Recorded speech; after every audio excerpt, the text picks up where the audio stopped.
नमस्कार आप सभी का। मैं NIUA से दीपेंद्र कपूर बोल रहा हूँ। हमारा NIUA national institute of urban affairs है और ये दिल्ली में स्थित है।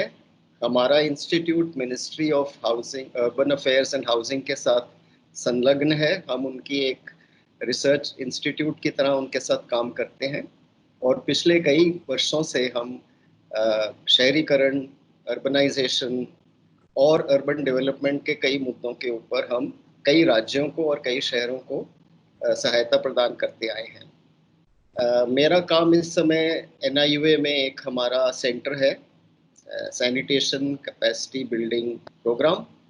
तो इसके तहत हम जो शहरी स्वच्छता, शहरी सैनिटेशन के ऊपर पिछले 1.5 साल से लगभग हम उत्तराखंड में भी सपोर्ट कर रहे हैं।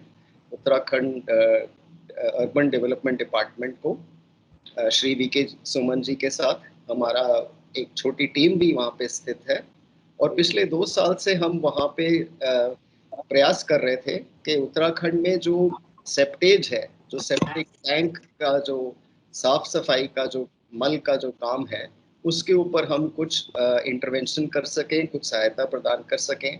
और उसका एक आयाम है कैपेसिटी बिल्डिंग का ही और दूसरा टेक्निकल असिस्टेंस है। तो पिछले लगभग 1 वर्ष से हमारा एक MOU है उत्तराखंड अर्बन डेवलपमेंट डिपार्टमेंट के साथ और इस MOU के तहत हम उनको ये सब सहायता प्रदान कर रहे हैं। आज के इस वेबिनार में हमारा NIU की तरफ से मैं ATI नैनीताल में श्री पांडे जी और ATI नैनीताल के डायरेक्टर श्री राजीव रौतेला जी का अभिनंदन करता हूं कि उन्होंने ये मौका बनाया कि कोविड के समय जब हम लॉकडाउन में हैं, किस तरह से हम आप तक पहुंच सकें, क्योंकि इस समय मिलना जुलना और ट्रेनिंग बिल्कुल बंद है और होना भी चाहिए। हम अपने ऑफिस से नहीं, घर से ऑपरेट कर रहे हैं, इसलिए हमने मास्क नहीं पहना है, पर हम देख सकते हैं आप सबने मास्क पहना हुआ है क्योंकि आप सब ऑफिस में हो।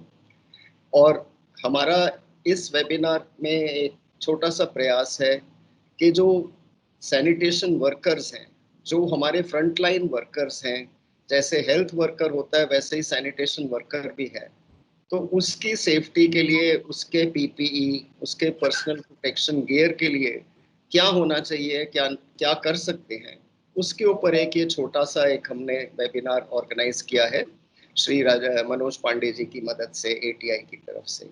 तो इसमें हमारा प्रयास यही है कि हम आपको जो लेटेस्ट एडवाइजरीज हैं सरकार के तरफ से, सेंट्रल गवर्नमेंट की तरफ से, सैनिटेशन वर्कर सेफ्टी को लेके हम आपको वो शेयर करें। हमने एक रिसोर्स बुक बनाई है NIUA में, जो वेब पे भी अवेलेबल है, पर सब लोग जाके पढ़ना मुश्किल होता है। तो मनोज पांडे जी उसके बारे में थोड़ा डिस्कस करेंगे और फिर उसके बाद हमारे जो टीम मेंबर हैं अश्विन, जिन्होंने एक बजट टेम्पलेट बनाया था। तो अगर राज्य स्तर पर 1 महीने का, 3 महीने का या 6 महीने का अगर कोई हमें इंटरवेंशन करना है सैनिटेशन वर्कर सेफ्टी का, उनके पर्सनल प्रोटेक्टिव गियर का, तो किस तरह से एक बजट टेम्पलेट बना के आपको सहायता दे सकें कि आप अपने स्तर पे, ULB स्तर पे, राज्य स्तर पे भी इसको इस्तेमाल कर सकते हैं। तो बस इतना सा ही एक मेरे को इंट्रोडक्शन देना था। अब मैं तो आपको ही कहूँगा, मेरे साथी को, कि वो इसको आगे ले जाएं। धन्यवाद। थैंक यू दीपेंद्र जी। हमें बहुत खुशी है ये बताते हुए कि आज उत्तराखंड एकेडमी के डायरेक्टर श्री राजीव रौतेला जी हमारे साथ जुड़े हैं। राजीव रौतेला जी 2001 के बैच से IAS ऑफिसर हैं और कई यूपी के कई शहरों में DM रहे हैं। फिलहाल राजीव रौतेला जी कमिश्नर हैं कुमाऊं डिवीजन के, जब से उन्होंने जो उत्तराखंड कैडर ज्वाइन किया है। इसके साथ ही रौतेला जी सेक्रेटरी हैं ऑनरेबल चीफ मिनिस्टर जी के लास्ट नवंबर 2018 से। थैंक यू राजीव रौतेला जी हमारे साथ जुड़ने के लिए। मैं आपसे रिक्वेस्ट करूंगा कि प्लीज हमारे पार्टिसिपेंट्स को संबोधित करें। Thank you. वेबिनार में जो लोग ऑन बोर्ड हैं, हमारे पार्टिसिपेंट्स हैं, उनका मैं बहुत बहुत स्वागत करता हूं, और specially my friends from the NIUA who are on board. अभी दीपेंद्र जी को मैं सुन रहा था, अभी दुआब जी बोल रहे थे, और just to put the record correct, विश्वास है कि हमारे जो उत्तराखंड के विभिन्न हमारे स्थानीय निकाय उसमें पालिका परिषदों को हमने आज इनवाइट किया, तो सभी लोग उसको आज अटेंड कर रहे होंगे। जैसा कि दीपेंद्र कपूर जी ने बताया, इसका वेबिनार ही एक ऐसा जब पेंडेमिक में हम लोग रह रहे हैं, हम लोगों का जो इंफॉर्मेशन है या जो फ्लो है वो हम इलेक्ट्रॉनिक मीन्स से करें, और इसी को मद्देनजर रखते हुए इसका हम लोगों ने आयोजन किया है। और मुझे विश्वास है कि जो हमारे ऑफिसर्स हैं डिफरेंट ULBs के, वो बहुत ही तन्मयता से, बहुत ही ध्यानपूर्वक जो रिसोर्स बुक के बारे में बताया दीपेंद्र जी ने, उसके बारे में पूरे सुनेंगे। जो बजट टेम्पलेट बनाया गया है, जो उस रिसोर्स बुक का ही पार्ट है, उसके बारे में भी पूरी तरह समझेंगे। और आप सभी अवगत भी हैं, और रेलिवेंस क्या है, जो पेंडेमिक, जो वैश्विक महामारी इस बीच हम लोगों के बीच में आई है, आप देख रहे हैं कि उसका आयाम क्या हो गया है। पूरे विश्व में इस समय लगभग 56 लाख लोग इन्फेक्टेड हो चुके हैं, लगभग 3.5 लाख लोग अपनी जान खो चुके हैं। हमारे अपने कंट्री में 1.5 लाख से भी ऊपर लोग इन्फेक्टेड हैं, लगभग 4000 से ऊपर लोग अपनी जान खो चुके हैं।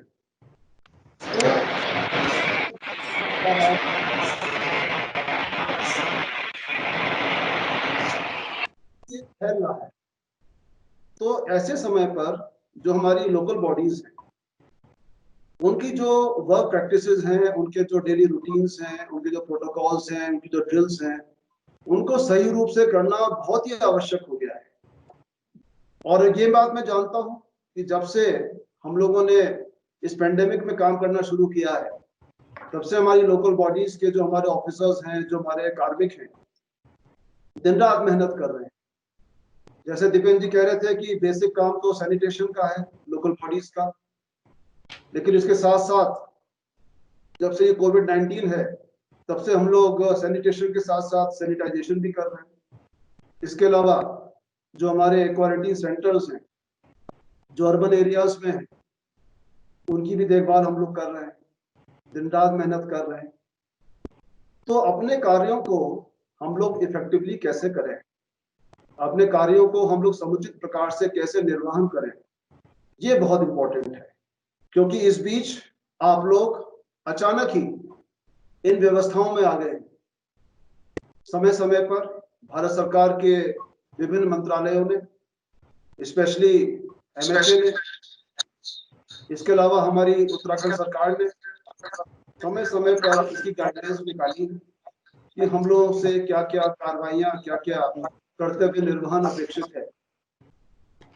ये एक बहुत अच्छी बात है कि national institute of urban affairs ने इनका कंपाइलेशन कर दिया है, एक रिसोर्स बुक के रूप में इसको बना लिया है। वो रिसोर्स बुक इलेक्ट्रॉनिकली अवेलेबल है, सब लोग डाउनलोड कर सकते हैं। और ना केवल डाउनलोड करें, इसमें बेस्ट प्रैक्टिसेस गवर्नमेंट डिपार्टमेंट्स की ओर से और जो विभिन्न इंस्टीट्यूट है, जैसे IIHS है, इन लोगों की तरफ से भी इसमें इनपुट्स दिए गए। आप ये भी जानते हैं कि हम लोग लोकल बॉडीज में solid waste management, liquid waste management, ये सब क्रियाविधियां निरंतर अपने दैनिक कार्यों के रूप में करते हैं। लेकिन जब महामारी का प्रकोप है, तो उसके चलते हमें इन कार्यों में किस तरह से एक डिफरेंस लाना है, किस तरह से अपनी अप्रोच को बदलना है, किस तरह से हमें यह भी सुनिश्चित करना है कि हम अपना कार्य तो करें, पर साथ साथ अपने कार्मिकों की सुरक्षा भी करें। दिस इज वेरी इंपॉर्टेंट, क्योंकि एक एक पर्सनल, एक एक कार्मिक, वो इस पूरी लड़ाई में बड़ा इंपॉर्टेंट है।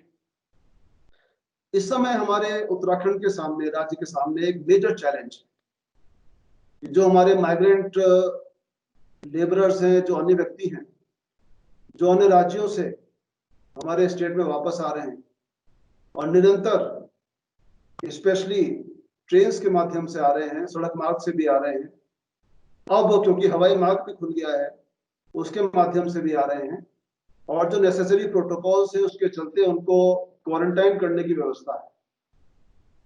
तो क्वारंटाइन सेंटर्स जो आपके अधिकार क्षेत्र में हैं, आपके कार्य क्षेत्र में हैं, उनको वहां का जो सॉलिड वेस्ट मैनेजमेंट है वो बड़ा इंपॉर्टेंट है। वहां का sanitization that is of prime importance, जिससे कि वहां पर कोई इन्फेक्शंस ना हो। इन चीजों पे आपको ध्यान रखना है। अभी हमारे यहाँ पर लाखों की संख्या में लोग आ गए हैं और आगे भी लाखों की संख्या में आने की संभावना है। तो ये बड़ा चैलेंज उत्तराखंड गवर्नमेंट के सामने है कि हमारे यहाँ जो लिमिटेड नंबर ऑफ केसेस थे, और जब से हमारा ये इन्फ्लक्स शुरू हुआ है फ्रॉम आउटसाइड स्टेट्स, तो ये संख्या दिनों दिन बढ़ रही है। तो इसको देखते हमको ये चाहिए कि आने वाले दिनों के लिए हमारी सारी अर्बन लोकल बॉडीज, जो इसके चीफ एग्जीक्यूटिव ऑफिसर्स हैं, चाहे वो नगर आयुक्त हो, चाहे वो नगर पालिका के ईओ हो, उनको अपनी पूरी टीम के साथ पूरा मुस्तैद और तैयार रहना पड़ेगा। और तैयारी के दो तरीके होते हैं। एक तरीका तो ये है कि हम केवल भावना से तैयारी करें, और एक तरीका ये होता है कि हम सारे टूल्स जितने हैं, जितने इनपुट्स हैं, वो सब हमारे पास हमारी जानकारी में हो और उसके बाद हम तैयारी करें, तो वो तैयारी ज्यादा कारगर होती है। तो ये जो NIUA के कोऑर्डिनेशन में और उनके सपोर्ट से ये जो वेबिनार आयोजित हुआ है, और उसमें जो एक्सपर्ट्स बैठे हुए हैं, और हमारा जो अर्बन अफेयर्स का यहाँ पर सेंटर है ATI में, उसके मनोज पांडे जी हैं। अब मैं चाहूंगा कि वो बहुत डिटेल में, और आप लोग से मेरा ये रिक्वेस्ट है कि जितना सुनेंगे उतना भूल जाएंगे। सब लोग कृपया करके नोट्स बनाइए, क्योंकि रिसोर्स बुक तो सब लोग पढ़ लेंगे, लेकिन उसमें क्या, किस पे जोर देना है, स्ट्रेस किस चीज पर है, इंपॉर्टेंस किसकी है, उसको मेहरबानी करके नोट्स आप लोग जरूर बनाइए। और जब NIUA के प्रतिनिधि की ओर से आपको बजट टेम्पलेट बताया जाएगा, तो क्योंकि ये बजट टेम्पलेट इसके लिए है कि जो भी आप प्रोक्योरमेंट करेंगे during the pandemic, things like PPE, तो उसके क्या प्रोसीजर्स हैं उसके बारे में बताया जाएगा। तो इसको आप लोग बहुत ही ध्यानपूर्वक सुनिएगा। और मुझे बड़ी खुशी है कि NIUA ने इसका इनिशिएटिव लिया, हम लोगों ने उसको सपोर्ट किया, और आज हमारे उत्तराखंड के तमाम लोकल बॉडीज के ऑफिसर्स यहाँ पर मौजूद हैं। और मैं समझता हूँ कि जो ये प्रोजेक्ट है, जो पर्पस है इस वेबिनार का, वो हम लोग निश्चित रूप से अचीव करेंगे। बहुत धन्यवाद। और इसके बाद जो हमारे एंकर हैं, उनसे चाहूंगा कि आगे इसको proceed. Thank you. Thank you so much sir. आपने हमारे पार्टिसिपेंट्स को बहुत यूजफुल चीज़ें बताई। अभी हमारा अगला सेशन होगा रिसोर्स बुक के ऊपर। मैं सभी पार्टिसिपेंट्स से रिक्वेस्ट करूंगा कि आपकी स्क्रीन पे एक चैट बॉक्स बना होगा राइट साइड में, तो दोनों सेशन के दौरान अगर आपके कोई भी क्वेश्चन होते हैं तो वो आप उस चैट बॉक्स में लिख सकते हैं, और हम दोनों सेशन के लास्ट में आपका कोई भी क्वेश्चन होगा उसका आंसर करेंगे, या आपको टाइम मिलेगा लास्ट में भी, आप उस समय पे भी पूछ सकते हैं। आप अपनी स्क्रीन पे बार देखेंगे, उसमें शो कॉन्वर्जेशन करके होगा, उसमें आप अपना क्वेश्चन लिख सकते हैं। Now I would request Manoj Pandey ji, जो कि प्रोफेसर हैं ATI नैनीताल में। सर प्लीज़ अपना प्रेजेंटेशन दें रिसोर्स बुक COVID-19 एडवाइजरीज के ऊपर। Manoj ji please. Good afternoon everyone. Can you hear me? Yes sir, we can hear. I am Manoj Pandey from Uttarakhand Academy of Administration. मैं यहाँ पर in charge हूँ urban development cell का।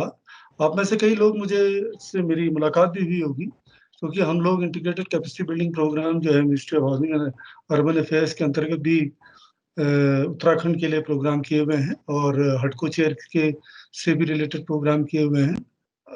मैं आपके साथ एक रिसोर्स बुक जो कि NIUA द्वारा पब्लिश की गई है अंडर द प्रेजेंट सर्कमस्टांसेस, जो कि बहुत रेलेवेंट और इम्पोर्टेंट है, आपके साथ शेयर करने जा रहा हूँ। तो I will just share my screen with you. आप स्क्रीन को देखिएगा। मैं रिसोर्स बुक पर खोल रहा हूँ। ये जैसा कि आप देख रहे हैं, ये कोविड-19 and safe sanitation practices for urban context resource book है।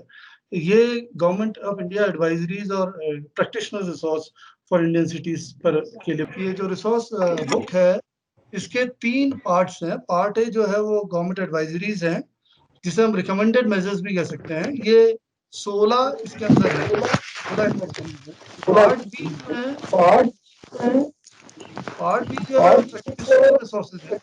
और जो पार्ट सी है वो जिसके बारे में अभी आपको बताया जाएगा, preparing for emergency Covid responses considering for budget preparation for urban sanitation है। तो पहले 2 पार्ट के बारे में मैं आपके साथ डिस्कस करूंगा।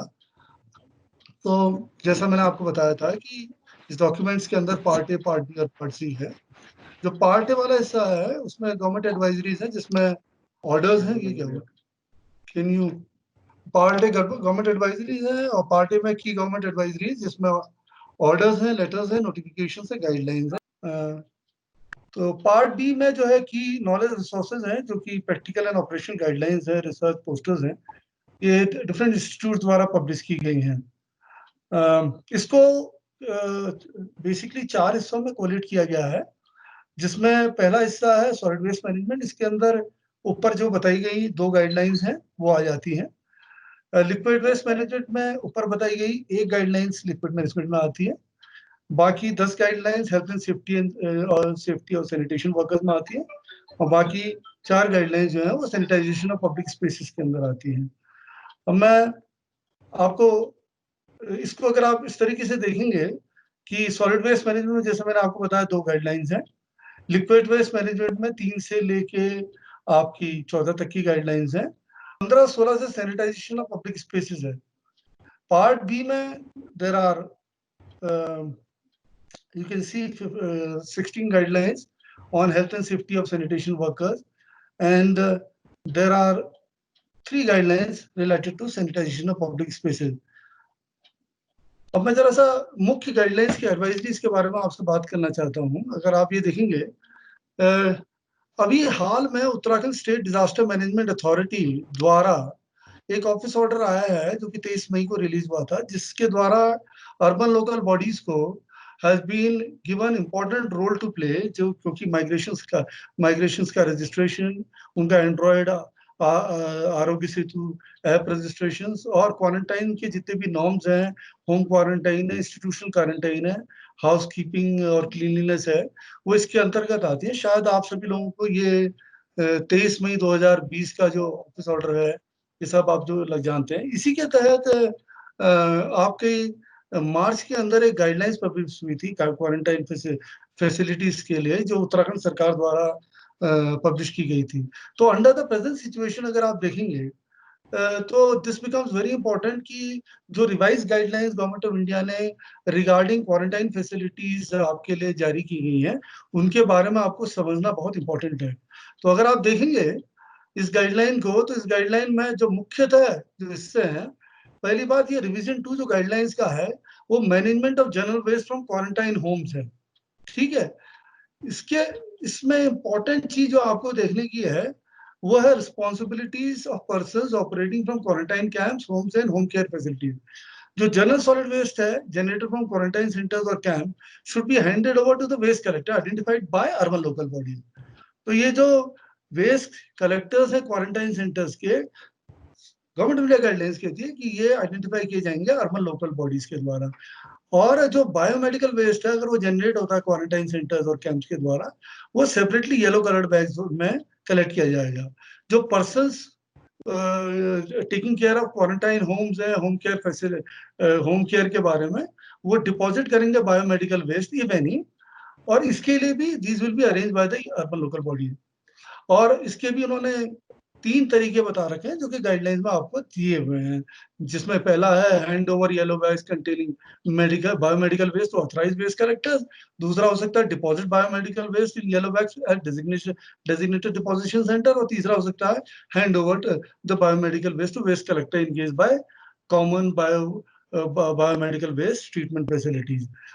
इसी में person operating quarantine camps or quarantine zone should report to the ULB in case of any difficulty in getting services for disposal of solid waste and biomedical waste.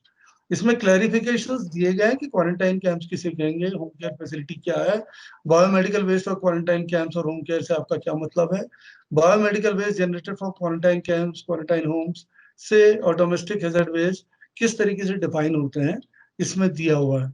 General waste from quarantine camps इस guidelines के तहत पुराने solid waste management rule 2016 के द्वारा दिया जाएगा, परंतु ministry of housing and urban affairs की गाइडलाइन थोड़ी डिफरेंट है, जो कि अभी मैं आपको थोड़ी देर में डिस्कस करता हूँ। जिन एरियाज में common biomedical waste treatment facilities नहीं है, वहां पर ये कहा गया है कि आप डीप बरियल पिट्स बना के और वहां पर उनको डिस्पोज ऑफ कर सकते हैं। पर इंपॉर्टेंट ये है कि आप ये पता लगा लें कि आपके यहाँ common biomedical waste treatment facilities है या नहीं है, क्योंकि ministry of housing and urban affairs की गाइडलाइंस ये कहती है कि सारा का सारा जितना भी बायोमेडिकल वेस्ट, जो भी वेस्ट क्वारंटाइन फैसिलिटी से निकलेगा, वो बायोमेडिकल वेस्ट के कैटेगरी के अंदर आएगा और उसको केवल इंसिनरेट करना पड़ेगा।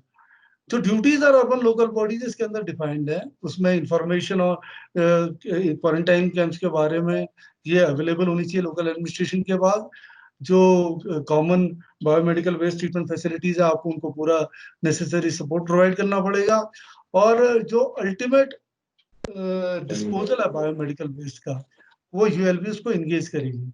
इसी तरीके से यूएलबी इन्वेसेस, जो मैंने आपको पहले भी बताया था, इन दो तरीके से फैसिलिटेट कर सकती है सेफ कलेक्शन और disposal of biomedical waste from quarantine home.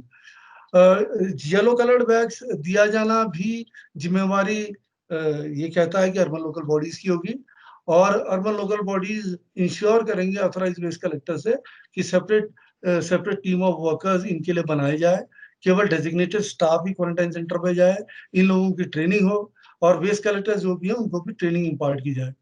जो स्टाफ हैंडलिंग और कलेक्शन ऑफ वेस्ट कर रहा है क्वारंटाइन होम से या होम केयर सेंटर से, उनको adequate personal protective equipment, 3 layered mask, splash proof apron gown, heavy duty gloves, इस तरीके के जितने भी पर्सनल प्रोटेक्टिव पीपीईज हैं, वो आपको देना अनिवार्य होगा, और ये हर समय पहने जाने हैं।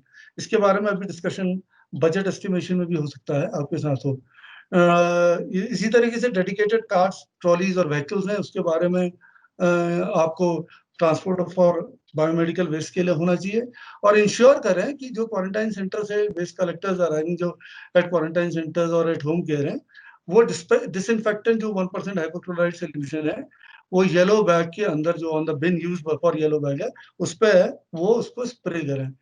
इसी तरीके से कॉमन वेस्ट डिपोजिशन सेंटर्स या ढलाव आपको बनाने पड़ेंगे, और general solid waste collection from quarantine centre जो है, उसको सॉलिड वेस्ट मैनेजमेंट रूल 2016 के तहत आपको डिस्पोज ऑफ करना पड़ेगा।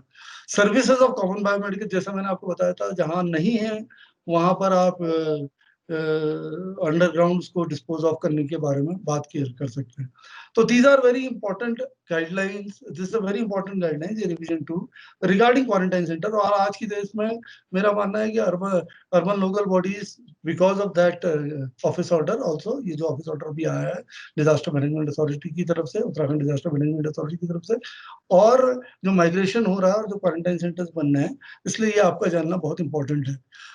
इसीलिए जो safe disposal for waste from quarantine household है, 21 मार्च 2020 को इसी को minister of housing and urban affairs द्वारा भी दिया गया था। यहाँ पर ये देखेंगे आप कि safe disposal of waste from quarantine household, इसमें ये कहता है कि waste from such quarantine household should be treated as domestic hazardous waste, should be kept separately, transported separately, without mixing with regular waste from household, or waste from quarantine household should be disposed of only through incineration. जितने भी sanitary workers हैं उनको proper training दी जानी चाहिए। तो ये this is a very important aspect यहाँ पर जो इन्होंने ministry of housing and urban affairs ने कहा है, क्योंकि ये यहाँ पर स्पेसिफिकली कहता है कि waste from quarantine household is a domestic hazardous waste. इसको बायोमेडिकल वेस्ट की कैटेगरी में आपको रखना पड़ेगा। Safe management of water supply and sanitation services, urban local bodies, क्योंकि यहाँ पर पैरास्टेटल ऑर्गेनाइजेशन देखती है, जल संस्थान और जल निगम, इसलिए आपके लिए जानना बहुत ज्यादा इंपॉर्टेंट नहीं है। परंतु जो लोग हनी सकल्स पे काम कर रहे हैं और जो लोग who are dealing with transportation of faecal sludge, उनको थोड़ा बहुत जो ऑल डिस्लजिंग ऑपरेशन जो मैंने यहाँ लिखा है, carried out to clean on-site tanks and it should be done only following the safety protocol and using occupational safety equipments. ये जो लोग ट्रांसपोर्टेशन ऑफ फीकल स्लज करवा रहे हैं, अगर अर्बन लोकल बॉडीज के पास वो दायित्व है तो उनके लिए इम्पोर्टेंट हो जाता है। अब ये पर्सनल प्रोटेक्टिव इक्विपमेंट्स भी इम्पोर्टेंट है कि इनको किस तरीके से डिस्पोज ऑफ किया जाए और क्या क्या पर्सनल प्रोटेक्टिव इक्विपमेंट्स हैं, क्या क्या पहना जाना चाहिए यहाँ पर। Regarding this liquid solid waste planning, health and safety of sanitation workers, ये नेशनल सफाई कर्मचारी फाइनेंस डेवलपमेंट कॉर्पोरेशन द्वारा और ये आपका मिनिस्ट्री ऑफ सोशल जस्टिस द्वारा दिया गया हुआ है।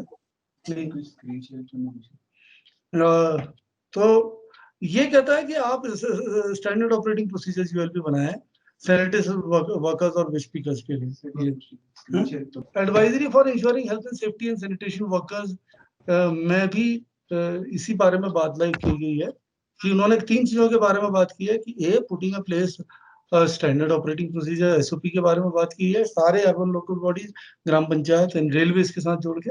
दूसरा सेफ्टी मेजर सैनिटेशन वर्कर्स के, और तीसरा पर्सनल प्रोटेक्टिव इक्विपमेंट्स के बारे में बात की गई है इसमें, और चॉइस ऑफ डिसइंफेक्टेंट्स। तो यहाँ पर आपको क्या पर्सनल प्रोटेक्टिव इक्विपमेंट्स लिए जाते हैं इसके बारे में पता लग जाएगा और कौन कौन से डिसइंफेक्टेंट्स की चॉइसेस हैं। अब अगर आपके यहाँ ये जो मैंने लिखा हुआ है कि अगर ULBs has employed sanitation workers in quarantine centre, अगर आपने सैनिटेशन वर्कर्स को क्वारंटाइन सेंटर्स में एम्प्लॉय किया हुआ है तो वहां पर थोड़ी सी इस गाइडलाइंस को अगर आप देखेंगे तो ज्यादा बेहतर रहेगा, क्योंकि यहाँ पर थोड़ी गाइडलाइंस थोड़ी स्ट्रिंजेंट हो जाती हैं और किस तरीके के आपको पर्सनल प्रोटेक्टिव इक्विपमेंट दिए जाने चाहिए क्वारंटाइन सेंटर्स के, वो यहाँ पर बात की जा रही है कि किस तरीके से यहाँ rational use of PPE for sanitation की बात है। तो ये गाइडलाइंस आपको हेल्प करेगी अगर आपने हाउसकीपिंग के लोगों को क्वारंटाइन सेंटर्स में लगाया हुआ है और क्लीननेस के लिए।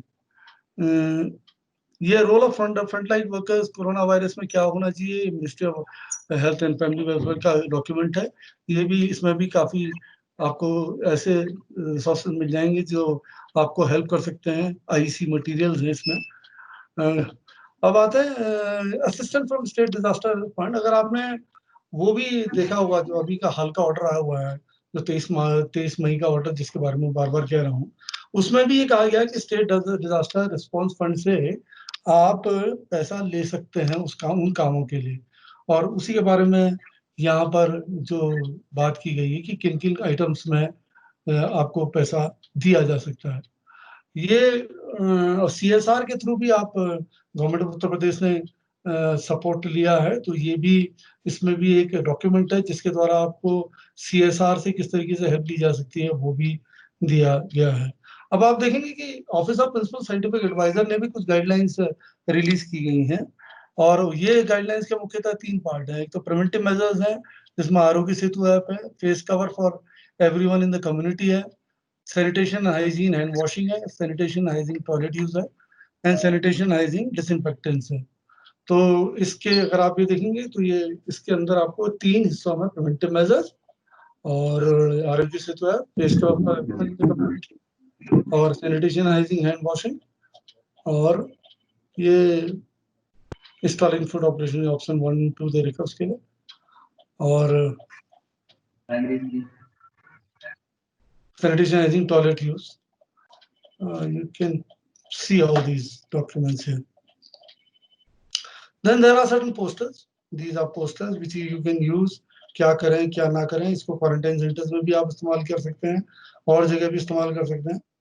ठीक है। अब ये एडिशनल एडवाइजरी जो ministry of housing urban affairs ने 26 मार्च को रिलीज करी थी, ये लॉकडाउन पीरियड में किस तरह से क्लीननेस मेंटेन करें, इसके अंदर भी क्वारंटाइन हाउस होल्ड्स के बारे में, सेफ डिस्पोजल ऑफ वेस्ट के बारे में फिर बात की गई है। तो उसमें भी किस तरीके से सेपरेट करें, किस तरीके से इन्फेक्टेड व्हीकल्स अगर हैं तो उनको थॉरली डिसइंफेक्ट करें, क्लीन करें डेली, और waste from quarantine household should be disposed of only through incineration. In case of incineration facilities are not available, जैसा मैंने आपको पहले भी बताया, the last resort, these waste may be buried in a deep pit in the ground so that they do not contaminate any other surface. So this is a very important aspect जो कि आप इसमें से देख सकते हैं. This is a very useful document. तो जो क्वारंटाइन हाउस होल्ड है उनको fresh protective kits should be provided daily to staff engaged in collection of waste from quarantine household. तो ULBs जो हैं वो ministry of health and family welfare की guidelines को इस्तेमाल कर सकती हैं. इसमें लिंक दिया गया है. हम आपके साथ ये डॉक्यूमेंट व्हाट्सएप ग्रुप में शेयर कर देंगे और आप इसको फिर एट लेजर देख के इस्तेमाल कर सकते हैं. इसी तरीके से ये जो गाइडलाइंस है इसमें आपको disinfection of common public places including offices on 29 मार्च को गाइडलाइन जारी हुई थी. इसमें किस तरीके से आप डिसइंफेक्शन करेंगे, indoor areas, outdoor areas, public toilets, इसको किस तरीके से, और पर्सनल प्रोटेक्टिव इक्विपमेंट्स क्या होंगे इसके बारे में बताया, और किस तरीके के डिसइंफेक्टेंट्स का इस्तेमाल करेंगे, उसको किस तरीके से बनाएंगे. इसमें भी आपकी वो डिसइंफेक्टेंट्स की गाइडलाइंस आपको अवेलेबल है. तो this is about the guidelines. उसके बाद आपको अगर मैं नीचे देखूंगा तो डिफरेंट रिसोर्स प्रैक्टिशनर रिसोर्सेज हैं. ये आप वो जो ऊपर वाला था वो मैंडेटरी आपके लिए प्रैक्टिस करने के लिए मैंडेटरी डॉक्यूमेंट्स थे. These are helpful documents. ये आपको देखिए, this will help you. These are being published by leading institutes like Indian Institute of IHS Bengaluru, और आपके इसमें UMC अहमदाबाद के भी डॉक्यूमेंट्स हैं और वाटर एड के भी डॉक्यूमेंट्स हैं. तो दीज आर ऑल देयर. और अगर आप इसको देखेंगे तो there are IEC materials available in it, जो कि आप अपने काम में इस्तेमाल कर सकते हैं. तो this is all about this. The next section part C would be budget estimation. तो I would end my presentation here. Any question? Okay sir, thank you Manoj ji resource book present करने के लिए. मुझे उम्मीद है आप सभी को कुछ चीज़ें अभी समझ आ पाएंगी. इसका हम वेबिनार के लास्ट में हम लोग एक वेबसाइट शेयर करेंगे जहां से आप ये रिसोर्स बुक डाउनलोड भी कर सकते हैं. और जिन तीनों पार्ट्स के बारे में मनोज जी ने हमें बताया है वो तीनों पार्ट अलग से हमारे आप वहाँ वेबसाइट से डाउनलोड कर सकते हैं, जिसमें कि एक पार्ट में एडवाइजरीज होंगी, दूसरे पार्ट में जो प्रैक्टिशनर्स रिसोर्सेज हैं जो काम हुए हैं वो होगा, और तीसरे में जो आप इमरजेंसी कोविड रिस्पांस जो हैं उसके बारे में आपको जानकारी मिल पाएगी. एंड अभी नेक्स्ट सेशन के लिए मैं इनवाइट करूंगा मिस्टर अश्विन को, जो कि NIUA से हैं. ये प्रेजेंट करेंगे एक बजट टेम्पलेट के ऊपर जो कि हम यूज़ करते हैं COVID-19 में प्रोक्योरमेंट का बजट एस्टिमेशन करने के लिए. Ashwin, could you please start your presentation. नमस्ते, मेरा नाम अश्विन कुमार है. मैं NIUA के उत्तराखंड टीम में तैनात हूँ, देहरादून में तैनात हूँ. आप सबसे मिलके बहुत खुशी हो रही है. कोरोना के टाइम पे भारत सरकार के विभिन्न मंत्रालयों ने, जैसे सामाजिक न्याय मंत्रालय, शहरी विकास मंत्रालय और काफ़ी स्वास्थ्य मंत्रालय, इन सभी मंत्रालयों ने काफ़ी सारे एडवाइजरीज और गाइडलाइंस हमारे लिए निकाले हैं, जिनका आपने देखा होगा मनोज जी ने प्रेजेंट किया था. उसमें उनका डिटेल्स गाइडलाइंस वगैरह अवेलेबल है. अभी इन गाइडलाइंस में हमारे जो सफाई कर्मचारी हैं और सफाई काम में तैनात और अन्य जो कर्मचारी हैं उनके लिए किस प्रकार की PPE चाहिए, ये अलग अलग गाइडलाइंस एंड एडवाइजरीज में हमें बताया गया है. इन सबको एक वर्केबल मॉडल में बनाने का काम हमने किया है.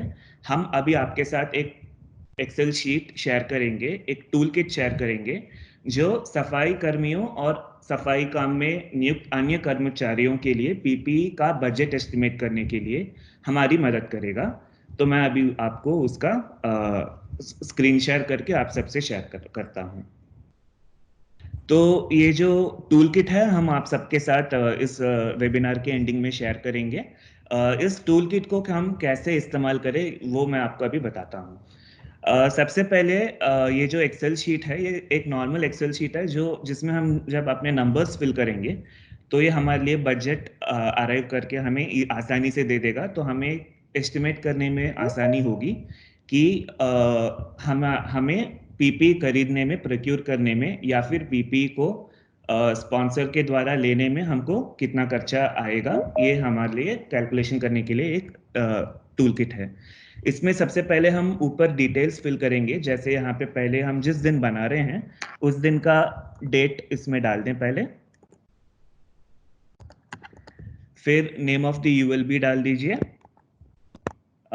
State Uttarakhand, name of the contact person, designation, email ID, phone number और करंट पॉपुलेशन यहाँ पे हम एंटर कर सकते हैं, जो कि हमारे यूएलबी का बेसिक डिटेल्स है। आगे हम बढ़ें तो यहाँ पे स्टेप 2 है, हमें सफाई कर्मचारियों का ब्रेकअप करना है।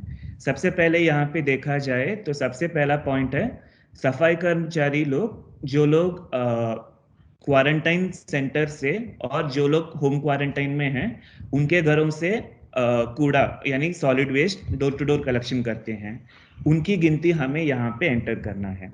अभी मैं यहाँ पे रफली 150 एंटर कर रहा हूँ। अगला हम देखेंगे तो सफाई कर्मचारी जो सामुदायिक और सार्वजनिक शौचालयों की सफाई में नियुक्त हैं, उनकी गिनती हमें यहाँ पे एंटर करना है।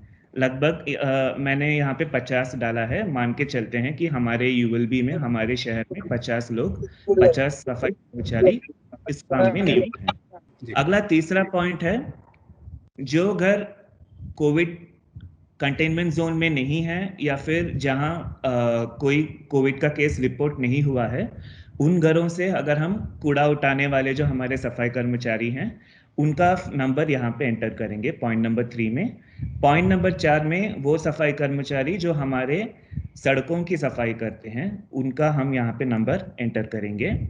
और 5वां है डिस्लजिंग ऑपरेटर्स, यानी जो लोग हमारे सेप्टिक टैंक की सफाई करते हैं, वहाँ सेप्टिक टैंक से मलजल को उठा के ले जाते हैं, उनको हम यहाँ पे एंटर करेंगे। मैंने यहाँ पे 25 लिया है। 6th पॉइंट हमारा यहाँ पर है, workers employed at sewage treatment plant and faecal sludge treatment plant. Sewage treatment plant हमारे जो वेस्ट वाटर ट्रीटमेंट प्लांट्स है, और फीकल स्लज ट्रीटमेंट प्लांट जहाँ पे हमारा सेप्टिक टैंक का सेप्टैक जाता है। ये यहाँ पे मैं 50 डाल रहा हूँ। ये जस्ट मैं रैंडम नंबर्स डाल रहा हूँ, आप अपने यूएलबी के एग्जैक्ट नंबर्स यहाँ पे डालिएगा। 7th पॉइंट है, सैनिटरी वर्कर्स जो कोविड-19 डेसिग्नेटेड हॉस्पिटल्स और अन्य हॉस्पिटल्स में काम करते हैं, यहाँ पे सैनिटरी वर्कर्स हम 50 डालते हैं। अगला पॉइंट है, sanitary workers involve in cleaning quarantine centres, जो लोग क्वारंटाइन सेंटर्स की सफाई में नियुक्त हैं। पहले पॉइंट में हमने देखा था जो लोग क्वारंटाइन सेंटर से कूड़ा उठा के ले जाते हैं वो, लेकिन यहाँ पे वो लोग हैं जो क्वारंटाइन सेंटर की साफ सफाई करते हैं। यहाँ पे भी मैं 50 डालता हूँ। और 9th पॉइंट है, वो लोग जो common biomedical waste treatment facility में काम करते हैं, जहाँ पे हमारा बायोमेडिकल वेस्ट ट्रीट होता है। अगर आपके शहर में वो प्लांट है तो वहाँ पे आप कैसे उनको भी यहाँ पे काउंट कर सकते हैं। यहाँ पे मैंने 50 लिया है। अगर हम ये सब डालते हैं तो total number of sanitary workers and allied workers to be given protective gear की गिनती यहाँ पे टोटल यहाँ पे आ जाती है। हमारा अगला पॉइंट जहाँ पे हम लोग जो हमने कंसिडर किया है, जैसे कि हम यहाँ पे पहली कैटेगरी में हमने कंसिडर किया है triple layer mask, aprons, nitrile gloves, gum boots और सेफ्टी गॉगल्स। तो हमने यहाँ पे लिस्ट किया है कि कौन सी कैटेगरी के लिए क्या क्या जरूरी है, हमारे गाइडलाइंस के द्वारा हमने यहाँ पे लिस्ट किया है। तो उन चीज़ों की रेट यहाँ पे एंटर करेंगे। यहाँ पे जैसे सेफ्टी गॉगल का मैंने 80 रुपये डाला है, N95 मास्क का 130 डाला है, ट्रिपल लेयर मास्क का 10 डाला है। ये मैंने मार्केट प्राइसेस को एस्टिमेट करके डाला है। अगर आपके यहाँ प्राइस इससे कम या इससे ज़्यादा है तो आप यहाँ पे उसको एडिट कर सकते हैं। स्टेप नंबर 4 है, enter the number and quantity of along with prices of other essential item। अभी हमने सैनिटरी वर्कर्स के पीपी का तो ख्याल रख लिया, लेकिन इसके बावजूद हमें क्या क्या चाहिए तो वो हम यहाँ पे देखते हैं। जैसे कि मनोज जी ने अभी हमें एक्सप्लेन किया था, yellow garbage bag for storing infectious waste, वो एक कैटेगरी है। डिसइंफेक्टेड सॉल्यूशन जैसे सोडियम हाइपोक्लोराइड सॉल्यूशन है, हैंड वॉशिंग यूनिट्स जो हमारे सफाई कर्मियों के लिए जरूरी है कि वो हर काम करने के बाद अपना हैंड वॉश करें।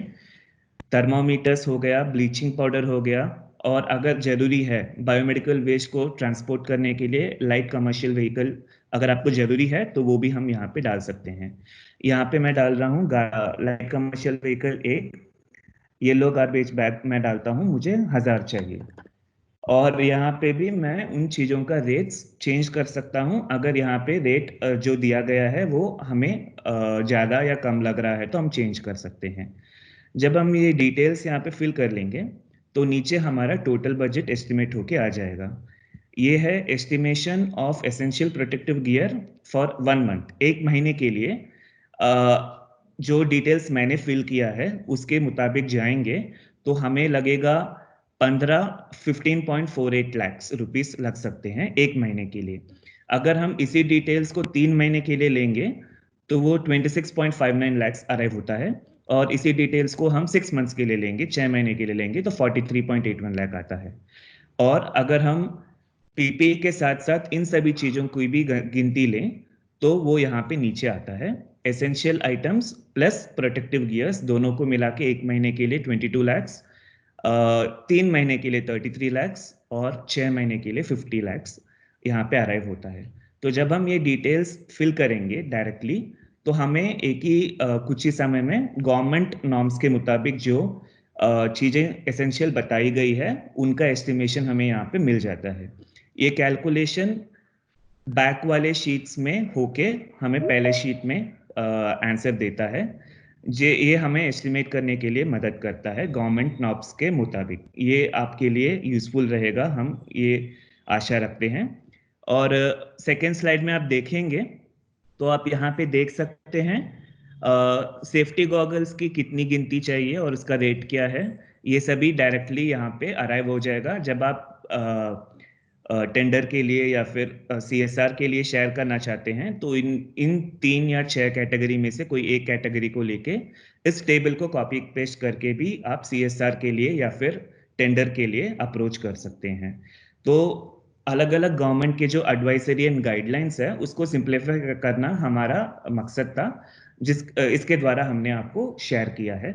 और दूसरी चीज, पीपीई प्रोक्योरमेंट के साथ साथ हमें पीपीई को यूज करने का तरीका भी सैनिटरी वर्कर्स को बताना है कि 2 कॉन्जिक्यूटिव टाइम्स यूज करने के बीच में हमें उसको कैसे वॉश करना है या फिर यूज्ड पीपीई को हमें कैसे डिस्पोज करना है और हैंड हाइजीन कैसे मेंटेन करना है। ये सभी चीजें हमें अपने सैनिटरी वर्कर्स को बताना जरूरी है। थैंक यू अश्विनी, काफी डिटेल्ड प्रेजेंटेशन आपने दिया एक्सेल पे। मुझे उम्मीद है सभी शहरों को काफ़ी आसानी होगी इन एडवाइजरीज को देखते हुए अपना बजट तैयार करने में और आगे बढ़ने में। हम इसके अगर ये budget, I have a point.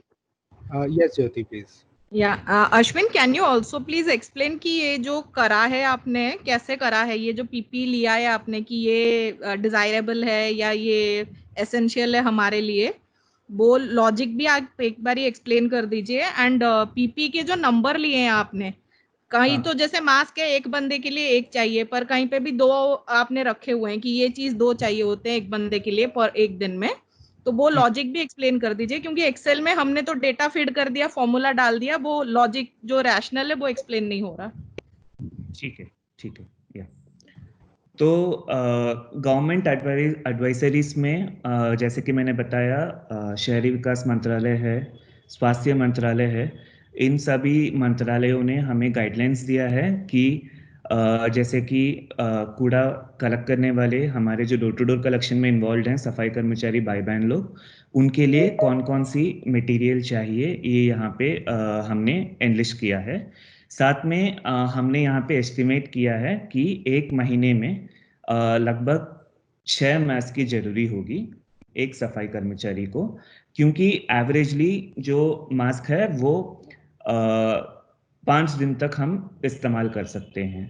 ये एवरेज सिनेरियो है, कुछ जगहों में ज़्यादा भी हो सकता है, कम भी हो सकता है, लेकिन the best solution would be to choose, manufacturer ने जो बताया है हमें डिटेल्स, उसको फॉलो करना जरूरी है। यहाँ पे हमने जस्ट एक एस्टिमेट किया है based on the market availability of this PPE. Aprons हमने 2 सजेस्ट किया है, यानी जैकेट्स। ग्लव्स हमने 3 सजेस्ट किया है 1 महीने के लिए, जो कि यानी 10 दिन तक एक आदमी इस्तेमाल कर सकते हैं। गम बूट्स 1 पैर और सेफ्टी गॉगल्स हमने 1 लिया है, क्योंकि सेफ्टी गॉगल्स हम रेगुलरली यूज कर सकते हैं। साथ में हमें ऐसे हमने एस्टिमेट किया है मार्केट में अवेलेबल जो प्रोडक्ट्स हैं उसको, उसके बेसिस पे, और गाइडलाइंस जो गवर्नमेंट के द्वारा दिया गया है उसके बेसिस पे। तो उसी बेसिस पे यहाँ पे हमने एक्सेल शीट को हमने सेलेक्ट करके बनाया है। तो जैसे कि मैंने यहाँ पे एंटर किया 150, तो क्या होगा, 1 महीने वाले एक्सेल शीट में 150 लोगों के लिए यहाँ पे 150 safety goggles, 0 N95 mask, 900 triple layer mask, यानी 1 महीने की गिनती से बोल रहे हैं यहाँ पे, 450 नाइट्राइल ग्लव्स और 300 एप्रन्स। ये यहाँ पे कैलकुलेशन ऑटोमेटिकली हो जाएगा, और 150 गम बूट्स यहाँ पे कैलकुलेट हो जाएगा। जैसे कि हम सभी कैटेगरी यहाँ पे एंटर करेंगे, यानी हम पहले शीट में एंटर करेंगे, दूसरे शीट में ऑटोमेटिकली आ जाएगा। जैसे हम यहाँ पे एंटर करेंगे तो यहाँ पे पूरी कैलकुलेशन होगी और उसका टोटल नंबर्स नीचे आ जाएगा। तो यहाँ पे इस कैटेगरी में 150 सेफ्टी गॉगल्स है और यहाँ पे 50 सेफ्टी गॉगल्स है, जो कि मिलके 200 सेफ्टी गॉगल्स हो गया। तो यहाँ पे हमारी क्वांटिटी जो है 200 सेफ्टी गॉगल्स यहाँ पे आती है, और उसका रेट भी यहाँ पे है। अगर हम आगे वाले पेज में चेंज करते हैं तो यहाँ पे भी ऑटोमेटिकली चेंज हो जाएगा। सिमिलरली यहाँ पे जैसे मैं आपको जस्ट एक एग्जांपल दिखाना चाहता हूँ। अभी मैं यहाँ पे इन सभी चीजें जो मैंने एंटर किया है इसको मैं डिलीट कर देता हूँ। जब हम यहाँ पे 150 एंटर करेंगे तो देखिएगा सेकेंड स्लाइड में केवल ये 150 का कैलकुलेशन होगा कि 150 लोगों के लिए इतने गॉगल्स चाहिए, इतने मास्क चाहिए, इतने ग्लव्स चाहिए, इतने एप्रन्स चाहिए, इतने बूट्स चाहिए। कैलकुलेशन ऑटोमेटिकली हो जाएगा। और जो गिनतियां हैं हमने मार्केट में अवेलेबल प्रोडक्ट्स के रीयूजेबिलिटी के बेसिस पे हमने यहाँ पे कैलकुलेशन किया है। जबकि अगर मैन्युफैक्चरर और कोई डेटा प्रोवाइड करते हैं तो उसको फॉलो करना ज़्यादा सही है। इसी प्रकार 3 महीने के डेटा के लिए और 6 मंथ्स के डेटा के लिए भी यहाँ पे कैलकुलेशन ऑटोमेटिकली हो जाता है,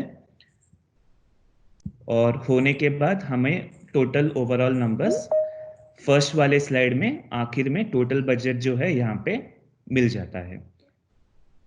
तो यही आपको हम कन्वे करना चाहते थे।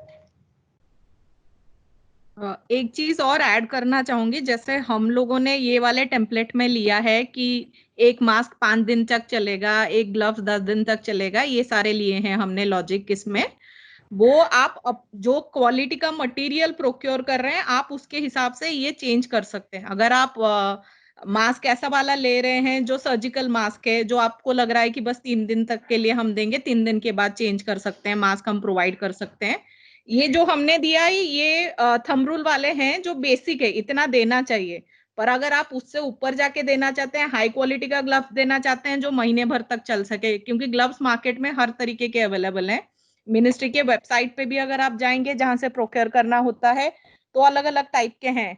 तो किस क्वालिटी का आप मटेरियल प्रोक्योर कर रहे हैं उसके हिसाब से आप ये ड्यूरेशन भी वैरी कर सकते हैं और उसके हिसाब से आपके कैलकुलेशन भी आगे चेंज होंगे। हाँ, thank you Ashwin, thank you Jyoti. एक चीज़ और, इसमें हमने रेट्स जो है मिनिस्ट्री ने जो हमें प्रोवाइड किया है वो रेफ़र किए हैं, बट इन केस आप लोगों को रेट्स कहीं पे ज़्यादा मिलते हैं इन सभी चीज़ों के, तो आप अकॉर्डिंगली रिस्पेक्टिव स्टेप में उस चीज़ को चेंज करके आप कैलकुलेशन कर सकते हैं बाद में। Thank you Ashwin. आप सभी को मैं बताना चाहूँगा कि रिसोर्स बुक और बजट शीट जो अभी हमने 2 सेशन में आप लोगों के साथ शेयर किया है, ये हम आप लोगों को मेल के द्वारा भेजेंगे कल तक। ध्यान रखिए कि आप लोगों के पास जिस ईमेल आईडी पे इस वेबिनार का इनविटेशन गया था वही ईमेल आईडीज हमारे पास हैं, तो हम दोनों डॉक्यूमेंट उसी पे ही मेल करेंगे। सो अगर आप डाउनलोड करना चाहते हैं तो उस मेल आईडी से आप डाउनलोड कर सकते हैं। अभी हमारे सेशन हो गए हैं। हम लास्ट में क्वेश्चन और आंसर्स लेंगे आपके तरफ से। अगर इन केस आपको दोनों डॉक्यूमेंट्स में कोई भी कंफ्यूजन है, कोई क्वेश्चन आप पूछना चाहें तो आप पूछ सकते हैं प्लीज। मनोज कांडपाल बोल रहा हूँ, नगर स्वास्थ्य अधिकारी हल्द्वानी। जी सर बोलिए। मेरा एक क्वेश्चन था, अभी जो मास्क की बात आपने कही है ना जी सर। कि ये मास्क को 5 दिन तक यूज किया जा सकता है, तो ये ट्रिपल लेयर में कैसे पॉसिबल है? Ashwin, would you like to answer? Sorry sir, आपका सवाल एक बार और पूछ सकते हैं? सर ने पूछा कि जो 5 डेज का हमने कंसीडर किया है, तो ट्रिपल लेयर मास्क जो है वो किस तरीके से हम 5 दिन तक यूज कर पाएंगे उसको।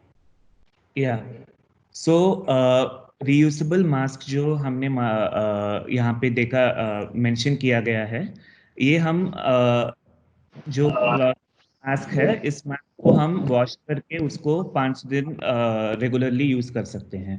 नहीं, आपने कहा कि वॉश करके पहन सकते हैं, पर ये तो कहीं भी गाइडलाइंस में नहीं है कि ट्रिपल मास्क का यूज आप धो के करेंगे।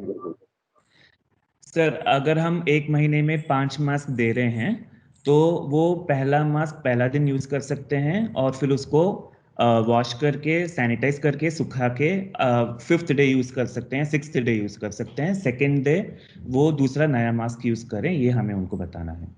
नहीं, ये ट्रिपल लेयर के लिए जो आप बता रहे हैं ना कि धो के वॉश करके सुखा के, ये गाइडलाइंस कहाँ की है? सर ये हम बताना चाहेंगे, जो अश्विन बता रहे हैं, ये जो हमने मास्क कंसिडर करा है वो रीयूजेबल मास्क का हमने कंसिडर करा है। जैसे मैंने बताया था, अगर आप सर्जिकल मास्क के लिए जाते हैं तो सर्जिकल 3 प्लाई वाला जो मास्क है वो सिंगल यूज होता है, वो आप रीयूज नहीं कर सकते हैं। बस जी, मार्केट में हर टाइप का मास्क है, क्लॉथ मेड मास्क से लेके N95 मास्क तक है, तो वो डिपेंड करता है कि आप किस टाइप का मास्क दे रहे हैं।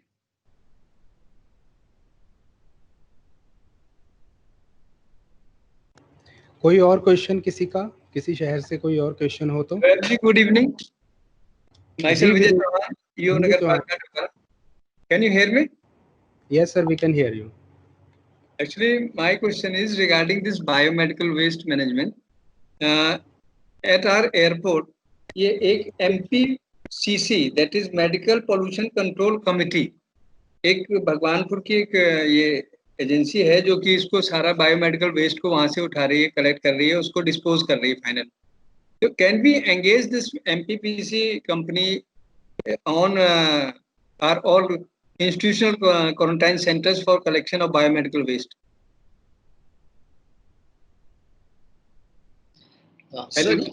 हेलो सर, ये सब एग्जीक्यूटिव डिसीजंस हैं, ये हम एज NIUA नहीं सजेस्ट कर सकते हैं स्टेट गवर्नमेंट को। तो हमारा पर्पस तो था इसमें कि जो एडवाइजरीज हैं, गाइडलाइंस हैं और बजट प्रिपरेशन में एडवाइस करना, एग्जीक्यूटिव डिसीजंस में हम इंटरफेयर नहीं करना चाहते sir. Okay, that means only we are guided that we should do it scientifically. Yes sir, I mean we are just sharing with you the knowledge which we have secured from the government as well as from other credible institutions, but whether to hire X agency or Y, that we cannot advise. Okay, thank you so much, thank you so much. जी sir. मैं हरेंद्र सिंह चौहान हूँ, EO नगर panchayat Agastyamuni.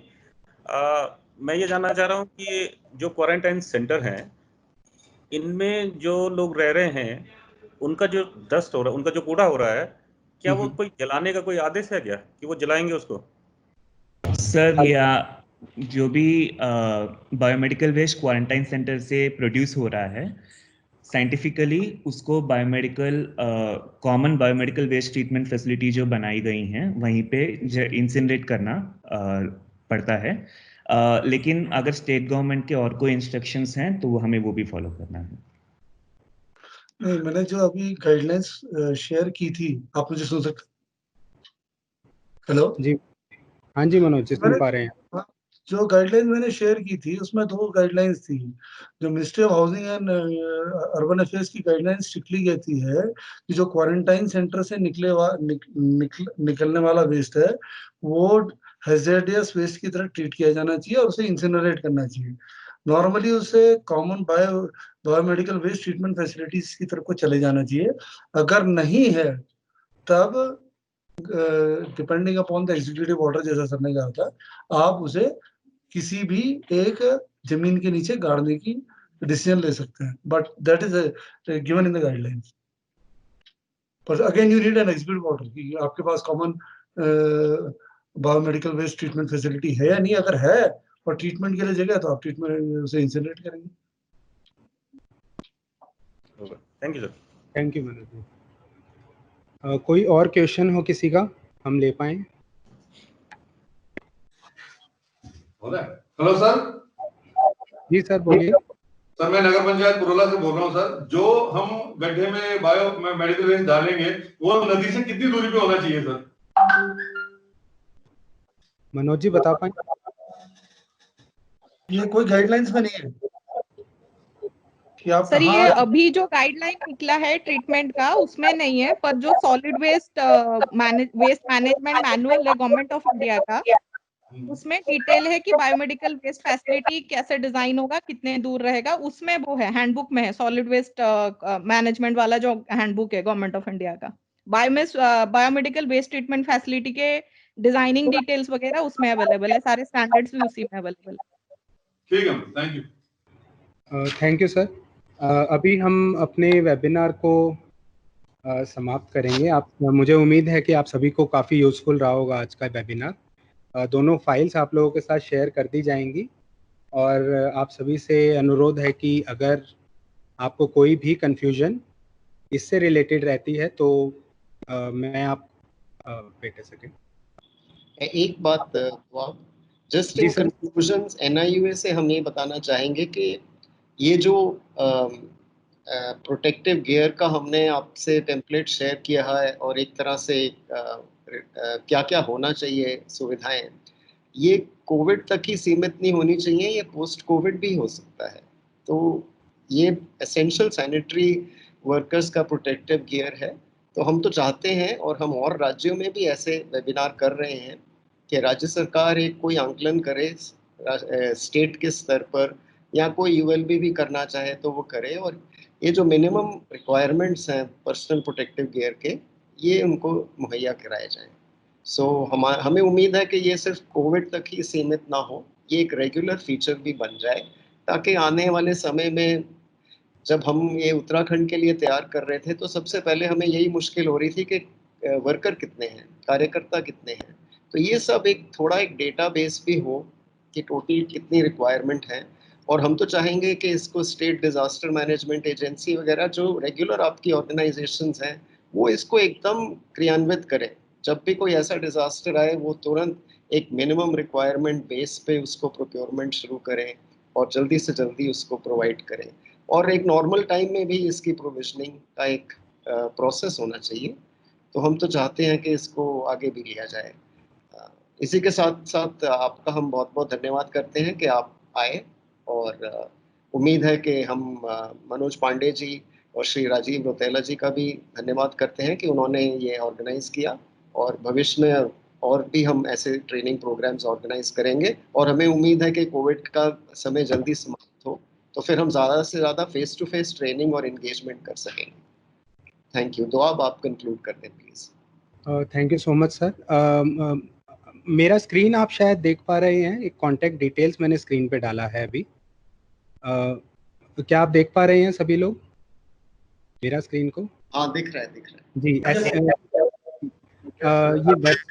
Website है www.niua.org करके। इस website पे आप Covid से related और भी डॉक्यूमेंट्स और मटेरियल डाउनलोड कर सकते हैं, प्लस जो हमने रिसोर्स बुक अभी शेयर किया है वो भी इससे आप डाउनलोड कर सकते हैं। और अगर फ्यूचर में कोई दोनों डॉक्यूमेंट के रिगार्डिंग आपको कोई भी कंफ्यूजन आती है तो नीचे दिए तीनों नंबर पे आप कॉन्टैक्ट या ईमेल पे लिख सकते हैं। So thank you very much.